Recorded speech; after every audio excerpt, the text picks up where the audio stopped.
Hello students, आज हम बात करेंगे कैपिटल स्ट्रक्चर थ्योरीज की भी, और उसमें भी फर्स्ट थ्योरी हमारी नेट इनकम अप्रोच। देखिए फ्रेंड्स, कैपिटल स्ट्रक्चर थ्योरीज क्या होती हैं। कैपिटल स्ट्रक्चर थ्योरीज एक्सप्लेन करती हैं relationship between capital structure decision and the market value of the firm. Generally different तरह की थ्योरीज होती हैं, जिनमें से कुछ इंपॉर्टेंट थ्योरीज हैं net income approach, net operating income approach, traditional, Modigliani and Miller. हमारे सिलेबस में 3 ही हैं। आज हम बात करेंगे नेट इनकम अप्रोच के बारे में। नेट इनकम अप्रोच ड्यूरेंट ने दी थी। ड्यूरेंट ने बोला जो कैपिटल स्ट्रक्चर डिसीजन होते हैं वो फॉर्म के लिए रेलेवेंट होते हैं और फॉर्म की वैल्यू पर इम्पैक्ट डालते हैं। अकॉर्डिंग टू दिस अप्रोच, अगर हम डेब्ट टू इक्विटी की रेशियो को बढ़ा दें तो हमारा कॉस्ट ऑफ कैपिटल कम होने लगता है। उसके साथ साथ फर्म की वैल्यू इंक्रीज होती है। 2 चीज़ों पर इम्पैक्ट डालती है ना, एक तो कॉस्ट ऑफ कैपिटल और दूसरा, 2 चीज़ें ध्यान में रखनी है, और दूसरा value of the firm. Cost of capital decline होगी अगर हम डेब्ट टू इक्विटी की रेशियो को बढ़ाते हैं, और फर्म की वैल्यू इंक्रीज होगी। फर्म की वैल्यू इंक्रीज होगी तो इक्विटी शेयर का प्राइस भी इंक्रीज होगा। ऑन द अदर हैंड, अगर हम इस रेशियो को कम कर दें, डिबेंचर और इक्विटी की रेशियो को, तो क्या होगा? Cost of capital, overall cost of capital पर क्या इम्पैक्ट पड़ेगा? इंक्रीज होगी। और डिक्लाइन क्या होगा? Value of the firm as well as market price of the share. देखिए, ये जो अप्रोच है नेट इनकम अप्रोच, ये कुछ एजम्पशन पर काम करती है। इसमें से फर्स्ट एजम्पशन क्या है? कॉस्ट ऑफ डिबेंचर कम होता है कॉस्ट ऑफ इक्विटी के। सेकेंड एजम्पशन है इन्वेस्टर्स की रिस्क परसेप्शन चेंज नहीं होती अगर हम ज्यादा मात्रा में, ज्यादा क्वांटिटी में डिबेंचर्स का यूज करें। थर्ड एजम्पशन है ना तो कोई कॉर्पोरेट टैक्स होता है और ना ही कोई पर्सनल इनकम टैक्स होता है। अब देखिए रीजन क्या है इन एजम्पशन के पीछे।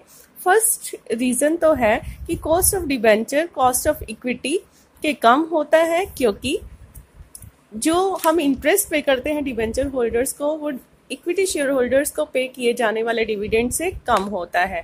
दूसरा रीजन है कि जो इंटरेस्ट होता है डिबेंचर होल्डर्स को, जब हम इंटरेस्ट पे करते हैं, वो टैक्स डिडक्टिबल इनकम होती है, तो कंपनी को इससे टैक्स बेनिफिट मिलता है।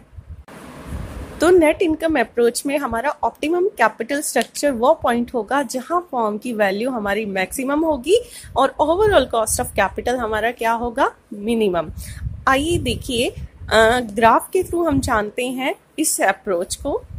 देखिए, एक्स एक्सिस पर हमने लिया डिग्री ऑफ लीवरेज, हम कितना डिबेंचर यूज करेंगे, और वाई एक्सिस पर लिया हमने कॉस्ट ऑफ कैपिटल, जिसके अंदर कॉस्ट ऑफ डिबेंचर भी आ गया, कॉस्ट ऑफ इक्विटी भी आ गया और ओवरऑल कॉस्ट ऑफ कैपिटल भी आ गया।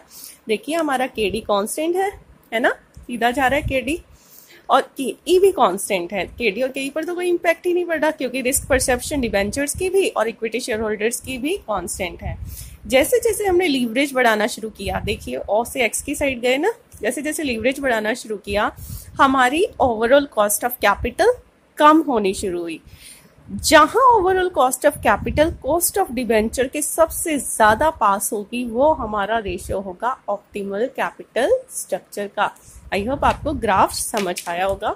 अब हम एक इलस्ट्रेशन के थ्रू इस अप्रोच को समझेंगे, लेकिन इलस्ट्रेशन पढ़ने से पहले हम इसमें यूज होने वाले फॉर्मूलाज के बारे में जानेंगे। तो सबसे पहले जो फॉर्मूला यूज होता है वो होता है V is equal to S plus D. यहाँ V क्या होगा? Total market value of a firm. S क्या होगा? Market value of equity share. And D क्या होगा? Market value of debenture.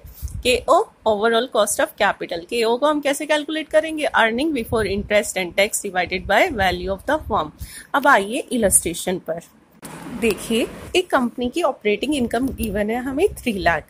3 plan है हमारे पास। फर्स्ट प्लान के अंदर हम 12 लाख डिबेंचर यूज कर रहे हैं 9% के रेट से। सेकंड में 15 लाख डिबेंचर यूज कर रहे हैं, रेट वही 9% पर एनम। और थर्ड केस में कम कर दिए, 10 लाख कर दिए, और जो हमारा डिबेंचर पर इंटरेस्ट है वो 9%। हमें इक्विटी कैपिटलाइजेशन रेट गिवन है, मतलब KE, वो 12%। अब देखिए हम क्या करेंगे। सबसे पहले हमने देखो टेबल बनाई, earning before interest and tax लिखा, इंटरेस्ट डिडक्ट कर लिया। 12 लाख पे 9%, 1,08,000। 15 लाख पे 9% कितना आ गया?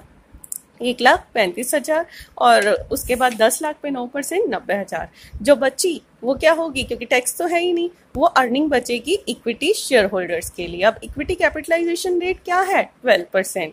According to our formula, market value of equity निकालना हो तो हमें क्या करना पड़ेगा, earning available to equity shareholder को डिवाइड करना पड़ेगा कॉस्ट ऑफ इक्विटी से। वही हमने किया। फर्स्ट केस में 16 लाख आ गया, सेकेंड केस में हमारा कितना आ गया, 13,75,000 एंड थर्ड केस में आ गया हमारा 17,50,000। उसके बाद हमने क्या कैलकुलेट किया, value of the firm V कैसे होगा, एस अभी हमने कैलकुलेट किया, डी हमें गिवन है, S plus D. 16 lakh plus first case में कितने थे, 12 लाख, 28 लाख। सेकेंड केस में कितना आया हमारा, एस आया 13,75,000 और डिबेंचर्स हैं 15 लाख के, 28,75,000। एंड थर्ड केस में देखिए 17,50,000 प्लस 10 लाख, 27,50,000। अब देखते हैं कंक्लूजन इसका। जैसे जैसे हमने डिबेंचर्स बढ़ाए, फॉर्म की वैल्यू 28 लाख से बढ़कर 28,75,000 होगी। वहीं हमने फिर से डिबेंचर कम किए 10 लाख, तो हमारे फॉर्म की वैल्यू कम होगी। दूसरी साइड अगर हम देखें ओवरऑल कॉस्ट ऑफ कैपिटल पर इसका इम्पैक्ट कैसे निकालेंगे, earning before interest and tax by value of form V. तो हमने कैलकुलेट किया, फर्स्ट केस में 10.71%, सेकंड में आया 10.43 एंड थर्ड में आया 10.91। तो देखिए क्या इम्पैक्ट, जैसे जैसे हमने डिबेंचर्स इंक्रीज किए हमारा ओवरऑल कॉस्ट ऑफ कैपिटल पर क्या इम्पैक्ट पड़ा, कम हो गया, 0.71 से 0.43 हुआ। और वहीं पर हमने अगर और कम किए तो हमारा क्या हो गया, फिर से कॉस्ट ऑफ कैपिटल बढ़ गया। तो ये क्या हो रहा है, एनआई अप्रोच को अप्रूव कर रहा है ना, कि अगर हम डेब्ट टू इक्विटी की रेशियो बढ़ाते हैं तो हमारा क्या होता है, डेब्ट टू इक्विटी की रेशियो को बढ़ाने पर फर्म की वैल्यू इंक्रीज हो जाती है और overall cost of capital decrease हो जाती है। तो इसके साथ ही हमारी एनआई अप्रोच यहाँ